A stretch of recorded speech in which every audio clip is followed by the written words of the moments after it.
And the research that we do or participate in is ultimately aimed at trying to meet the needs of our customers to the best of our abilities. Our soybean purification process is a result of necessity, since many of our farm customers that buy seed from us are selling into specialty markets, whether it's organic or just a non-GMO market.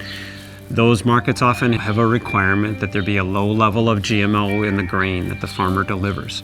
And so that's not going to happen unless the seed they plant also has a low level of GMO. And after more than 30 years of doing this, we've realized the only way to actually achieve that consistently is to purify the soybean lines that we bring in and then maintain that purification every year through a foundation seed program. The purification process, for the most part, is done at Prairie Sky Farms in northern Iowa. Bob and Sarah Pearson, they're doing the initial 500 seed increase of each new line that we bring on. It's important to purify soybean lines just to ensure the integrity of the variety.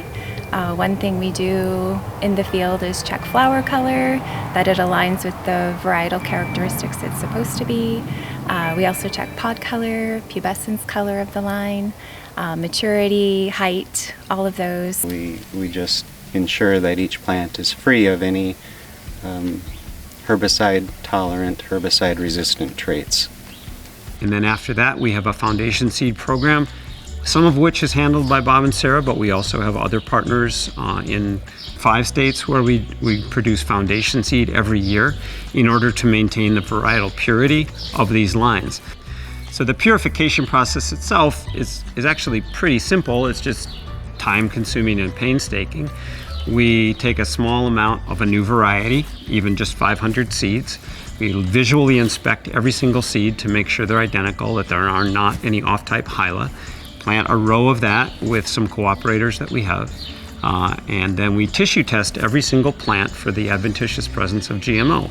And if there's any GMO in that row, we pull out that plant. Literally, each plant is labeled. And so we pull out the plants that test positive, and what remains is a small amount of seed in the fall, usually of roughly 17 pounds of seed, that is breeder seed that has no GMO and no other off-types. And we take that breeder seed and we blow it up over the course of several generations to ultimately produce soybean seed that's very low in GMO or often has no GMO in it at all. And it's something that occasionally we have to restart again. It's frustrating, but soybeans bounce, and it only takes about 5 soybeans in the bottom of a slide gate or an auger or a bin to contaminate a whole lot. And then when it gets to a certain level where we feel like, you know what, there's too much GMO in this particular soybean, we'll start that purification process over again. In our bag, in the Blue River bag or in the Viking bag, we have 2 levels of purity. We have the pure seed and the ultra pure seed. The ultra pure means we guarantee that it's 99.9% free of the adventitious presence of GMO. And we pretty much only use that label on yellow hilum high protein soybeans, where the purity of the seed is even more important than in other channels. And then we have another label called the pure label that's 99% free of GMO, although in practice we will not sell any seed that's really more than about 0.5% GMO, even in that pure label.